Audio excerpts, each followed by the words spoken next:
Эпический герой, полубог Геракл, он же Геркулес, совершил 12 подвигов. И даже мог бы совершить больше, если бы однажды его жена не усомнилась в любви мужа. По совету коварного кентавра она соткала одежду и пропитала зельем, которое должно было вернуть любовь Геракла.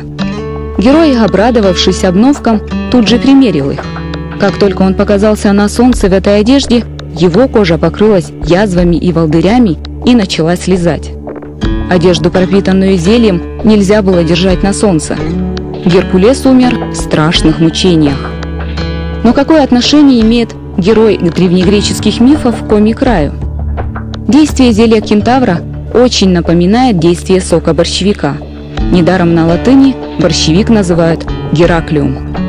Вполне может быть, потому что лечение очень длительное после этих ожогов. По типу химического ожога получается Геракл, потому что мощный, большой. Борщевики же не все большие. Есть группа гигантских борщевиков высотой более 2 метров. Здесь у нас до 4,5 метров растения. Это борщевик Сосновского, борщевик Монтегаци. Он широко распространен в Европе. И еще Гераклиум персикум входит в эту группу, если я не ошибаюсь.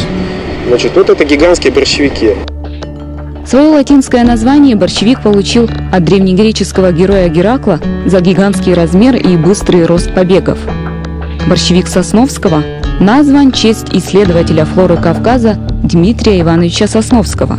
Именно с Кавказа это растение и попало к нам, а также распространилось по Восточной и Северной Европе как силосная кормовая культура. В Россию борщевик Сосновского был завезен в послевоенные годы. В то время руководство СССР столкнулось с необходимостью решения проблемы кормопроизводства, особенно в северных районах. В этой широкомасштабной программе принимали участие многие ученые. Борщевик Сосновского был отобран среди других видов борщевика как наиболее высокопродуктивный. В конце 19-го, начало 20 века были организованы экспедиции, первые в Аджарию, на Кавказ, и были привезены образцы в европейские ботанические сады. Это был расцвет, когда новые растения привлекали ботаников, флористов, их изучали. Что касается борщевиков, первый опыт интродукции был произведен где-то в 1946 году после войны в Полярно-Альпийском ботаническом саду в Папси, в Апатитах. В начале 50-х годов семена были получены сюда, в Коми. Эти кадры были отсняты на опытной станции Института биологии Коми СССР в 60-е годы. Ежегодные урожаи мальвы, борщевика, гречихи и даже кукурузы здесь не ниже, чем в Подмосковье. Именно тут, на биологической станции, ученые всесторонне познают биографию растений. Отсюда дают им путевку в жизнь. А новые силосные культуры уже смело зашагали по полям республики.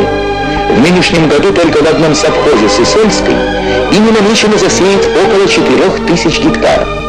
На этой площади теперь будет выращиваться 2 урожая в год. Борщевик Сосновского исследовали во многих институтах.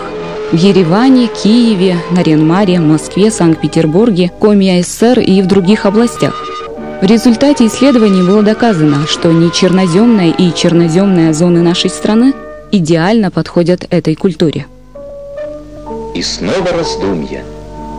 Ученые знают, возможности не исчерпаны. Земля может дать больше. Значит, надо продолжать поиски. Ведь еще несколько лет назад не всякий поверил бы, что в условиях севера борщевик будет давать до 1200 центнеров зеленой массы с гектара. Сначала решали вопросы, связанные с семеновидением, с воспроизводством растения. То есть выращивать его так, чтобы, во-первых, оно приживалось хорошо и давало плоды, семена, то есть внедрять его в сельском хозяйстве. 70-е годы это рассвет, наверное, около 8000 гектар, по-моему, было занято в разных хозяйствах на территории Республики Коми. Усть-Куломский район, село Аныб.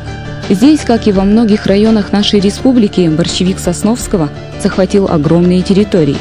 Все пустыри, обочины дорог, заброшенные поля заняты зарослями гигантских растений. Ким Дмитриевич Пименов – бывший председатель местного отделения совхоза. По его словам, именно в 70-е годы аныбские поля активно засаживали борщевиком. Ну, мы за 74-м поле сейчас. Управляющим колхоза я стал в 1974 году, но борщевик начали сажать еще раньше. Под него было отведено 40 гектаров земли. Стада были большие, до 600 голов, так что борщевик был хорошим подспорьем. Он был просто необходим и очень помог многим хозяйствам. Сейчас скота нет, вот он разросся.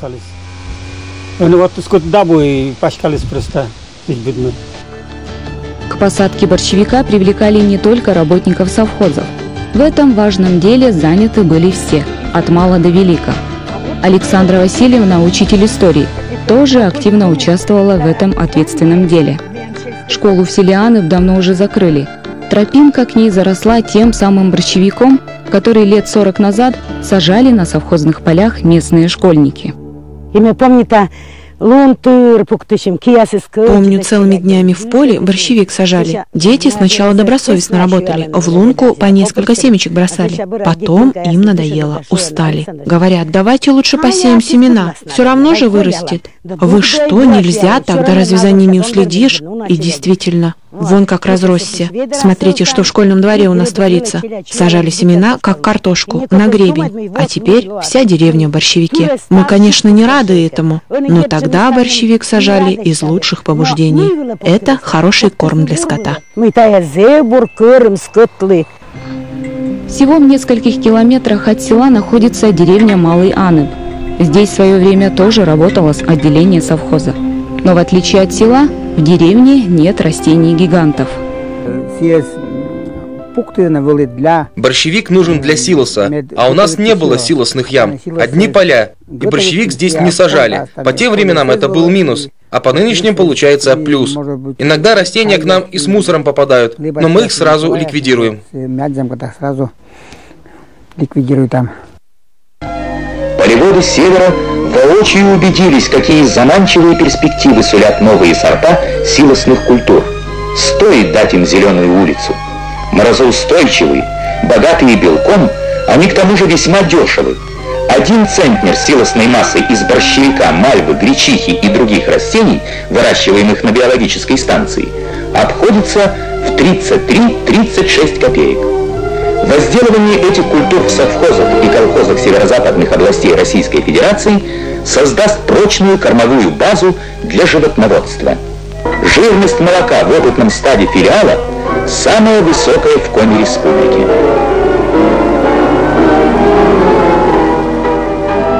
Борщевик богат протеином, витаминами, микроэлементами, сахаром, что и делает его ценным кормом. Дешевое возделывание, многолетность использования плантаций, отсутствие ежегодных вспашек, внесение удобрений привлекло хозяйство для выращивания его на все больших и больших площадях. Единственное, что его испортило, это вот содержание фурана, кумаринов и других веществ, которые портят вкус молока. А так он быстро ранней весной отрастает, это очень ценный корм. С точки зрения содержания белка и других элементов, это очень сильное подспорье. Мы также сдавали молоко на маслозавод, хотя и кормили скот борщевиком. Не скажу, что борщевик так сильно на вкус молока влияет, но то, что является отличной кормовой базой, это факт.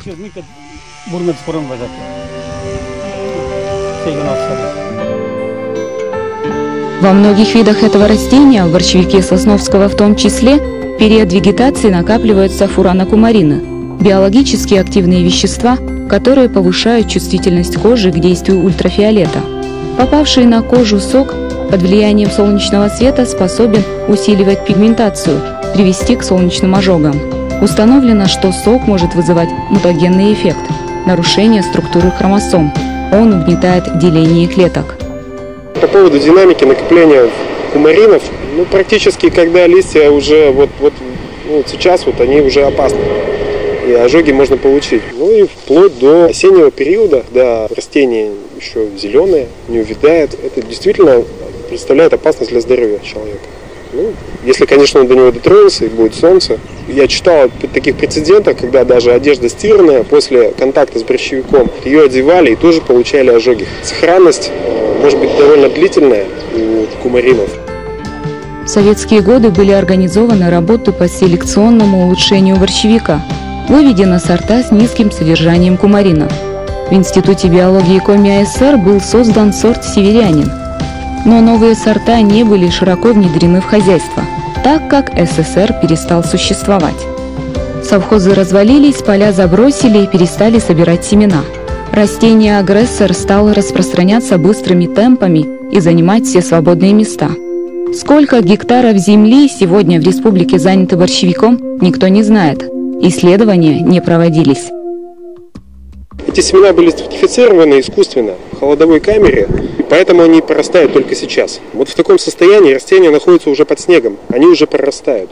В марте, когда мы убирали снежный покров, были найдены вот семена вот в таком состоянии. Стаивает снег, семена уже способны к росту, уже готовы практически. Как только положительная температура есть, даже при низкой положительной температуре, они растут. Даже в них содержится много кумаринов, они способны угнетать другие растения. Вот как выглядит борщевик в первый год своей жизни. Это растение выросло из семени в этом году. Трудно представить, что оно превратится через 2-3 года вот в такого страшного гиганта. Первые 2-3 года он накапливает жизненные силы. Затем растение формирует генеративные почки, откуда и вырастают побеги. Зацветает борщевик на 2-й или 7-й год жизни, в зависимости от степени развития. Он легко переносит заморозки весной и осенью, и уже через месяц после всходов зацветает. Элементы питания, кто им поставляет? Если ранней весной или поздней осенью прогуляться по зарослям борщевика, когда они уже опали, можно легко заметить, что ведь толстого слоя не образуется там, где растет борщевик. Так как много сахаров и большое содержание воды в листьях, в побегах, то практически очень быстро эта масса минерализуется. То есть она уходит опять в почву, все эти элементы уходят, и они опять используются. Поэтому создается некий круговорот. Совершенно понятно, что законы физики никто не отменял, и вечного круговорота быть не может. Но тем не менее, запас прочности довольно велик. Тяга к жизни и размножению у борщевика настолько велика, что приходится бороться с этим растением. Придуман уже не один метод борьбы с ним. Метод подрезания, вот этот вот, то что вот, или кошение, как ни назовите, да, у нас же в городе что делают, косят. Так вот, такое подрезание, оно ни к чему фактически не приводит, потому как растение способно в течение 2,5 недель там, и меньшего даже периода отрасти снова. Там в 5 раз больше почек, чем необходимо одному растению. 5-6 почек находится. Не располагается на подземной части побега на глубине до 12-15 сантиметров. Подрезать на такой глубине каждое растение нереалистично. Если вы сможете откопать все почки и не оставите там ничего, тогда, наверное, будет все хорошо. Но сможете ли вы это сделать? Попробуйте выкопать растение, которое 3 метра ростом. И, конечно, борьбу надо начинать ранней весной. Обработку, допустим, гербицидом каким-то, или укрывным материалом, или еще каким-то. Сейчас уже бороться довольно проблематично. Корневая система уходит довольно глубоко, добывает воду успешно. Это один из ключевых моментов. Ну вот, я его оборвал, конечно. Тонкие корни идут гораздо дальше. Это вот не вся, конечно, подземная часть. Оборвыши. Ну, почки спрятаны внутри вот здесь. Они располагаются вот в этой части. Поэтому подрезать вот здесь вот где-то, когда растение вот так вот, довольно бесперспективно. Ну, это, наверное, даже легко увидеть в городских условиях. Когда его косят, там его надо 4-5 раз за сезон, и 6, и больше раз за сезон укосить, и все бесполезно. Вот, видите, он побег, как он защищен. Он наготове, да, вы скосили, он новый, и так далее. Таких может быть, ну, вот 5-6. В борьбе с борщевиком не все средства хороши. Кошение, как мы уже поняли, носит временный результат. Или косить надо по много раз за лето, не давая растению цвести. И каждый год. В борьбе с растением-агрессором экспериментов хватает. Некоторые закрывают участок плотной черной пленкой, не пропускающей солнечный свет, а также заливают различными химикатами. Ну, чем только не заливают. И концентрированными растворами солей, и уксусом, ну что дома есть, чтобы там поядренее, то и льют. Любой биологический объект можно, наверное, высококонцентрированным раствором чего угодно, наверное, можно придушить. Это факт. Вопрос в том, что обработка гербицидами, они же попадают через листовую поверхность, через надземную часть, поэтому обрабатывать гербицидом как раз необходимо вот листья, и никак их не срезать после этого. Нужно ждать, чтобы гербицид через листья попал в корневую систему и начались механизмы уничтожения Когда вот он был монослоем, то есть в один слой листики были маленькие, можно было и малышей, и взрослые растения начать обрабатывать. Теперь это довольно проблематично. И ходить по таким зарослям ранней весной проще, возможно. То есть сапоги одел, спокойно обрабатывать. Сейчас уже это опасно. Сейчас можно получить как раз ожог в такую погоду запросто. В мире насчитывают более 40 видов борщевика. Далеко не все виды ядовиты, как знаменитый борщевик Сосновского. На территории нашего края растет еще один вид – сибирский. Гераклиум сибирикум относится к природной флоре нашей зоны. Представитель природной флоры, борщевик сибирский, хорошо растет и в городских условиях. Вот, отличается от борщевика Сосновского. Тоже большие листья, широкие, но такая более изрезанная листовая пластинка, он не обжигает. Запах у него, конечно, он пахнет, как все борщевики, но не так сильно. Коми местный борщевик называют ажгум из-за полого стебля растения. Он издревле использовался в пищу. Русское же название имеет пищевую производную. Из него варили борщ. Мариновали молодые побеги, солили листья, изготавливали цукаты из стеблей. Из корней борщевика получали сахар и даже гнали водку. Конечно же, речь идет о сибирском борщевике, а не о борщевике Сосновского. Впрочем, и борщевик Сосновского не так уж бесполезен. Его цветки дают большое количество нектара и пыльцы и являются отличными медоносами. Используют его и в народной медицине. Народная целительница Надежда Васильевна Попова собирает листья борщевика и сушит, затем делает из них порошок. Настой из этого порошка, по словам целительницы, имеет противовоспалительное и успокаивающее действие. А можно листья собирать в ведро для компресса, залить крутым кипятком доверху. До 1 минуты, больше не надо. Эту воду вылить, остатки, вот такой комочек, быстренько топориком разрубить мелко-мелко-мелко. Вот мелко-мелко положить на марлю, вот так, закрыть марлей и клади на вольные суставы. Сверху пленочкой заверни теплым шарфиком и держи. Действие также противовоспалительное. Антиоксиданты есть, тоже чистит против этих самых микробов. Муж чистили зубные камни, и потом у мужа, говорит, 2 месяца все болит, все зубы заболели, и 2 месяца от одного зубного врача к другому нету ничего, не должны болеть и все. А он говорит, 2 месяца так. И потом, когда жена начала делать, на кости-то что, он взял в рот вот это большевицкий-то, который накрошили на ночь. Утром плюнул, хотел почистить зубы, оттуда гной повалился, все челюсти гноем заполнены. И все, и уже октябрь месяц. Муж говорит, не ходи на работу, давай большевики пока есть еще, можно собирать листья. Теперь у нас, говорит, в 3 комнатах листья висят борщевика, сушим, лечим. Надежда Васильевна говорит, борщевик может помочь и в борьбе с онкологическими заболеваниями. Такой случай был и в ее практике. Одной жительнице Летки назначили операцию по удалению молочной железы, а она выбрала нетрадиционный метод лечения – компрессы из борщевика. Начала компрессы делать на больную грудь. 2 дня, говорит, рвало в груди. На 3-й день все исчезло. Она продолжала класть повязки-то. Приехала сюда через 2 недели, а онколог говорит, а у вас ничего не осталось. Обращаться к средствам народной медицины или нет – личное дело каждого. Мы ни в коем случае не беремся давать оценки подобному лечению.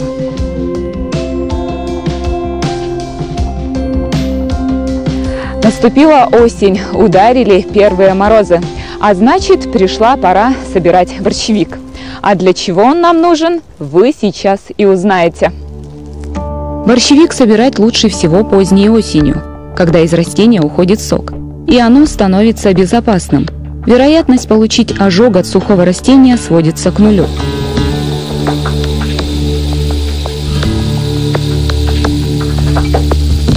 Надежда Владимировна Золина нашла применение гигантскому растению. Мастерит из них народный музыкальный инструмент шум дождя. Его еще называют посох дождя. внутри, видите, как пенопласт. Вот здесь лучше видно. Вот. Можно использовать весь борщевик. Он растет большой, вот такой вот, огромный, до 3 метров, да? Срезаем целиком и потом используем просто ту часть, которая нам нужна. Для этого мы используем нож и просто вырезаем.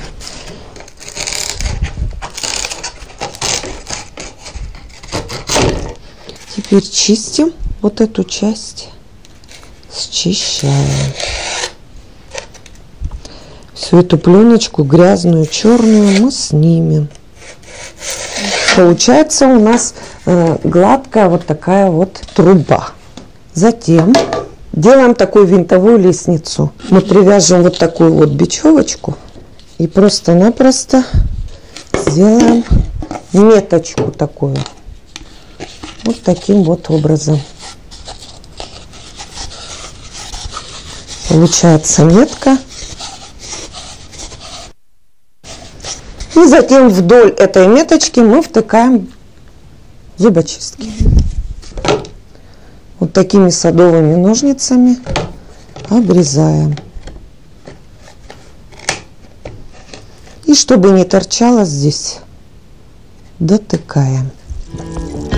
В каждой избушке свои погремушки. Это была придумана латиноамериканцами. Шумовой музыкальный инструмент они изготавливали из сушеных стеблей кактуса и использовали в шаманских ритуалах вызывания дождя. Звук, который производит этот инструмент, напоминает шум дождя. Сейчас даже многие, как только скажешь, что это борщевик, вот этот вот инструмент, сразу руку отдергивают, потому что боятся обжечься. В школе нас на уроках труда посылали, и мы в каждую луночку по 3 семечки клали. Нас ругали, если мы старались побольше, быстрее посадить. Исходный материал стволы борщевика лучше держать в прохладном помещении, чтобы он не пересыхал. Наполнители могут быть разными. Как правило, это крупы – пшено, рис, греча и даже измельченные зубочистки. Чем мельче наполнитель, тем нежнее звук. Более нежно, конечно же, это вот пшено. Получается звук дождя. Так, вот дождь.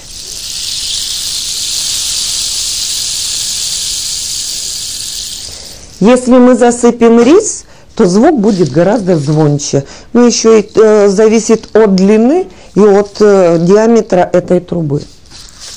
Вот здесь рис, он уже позвонче.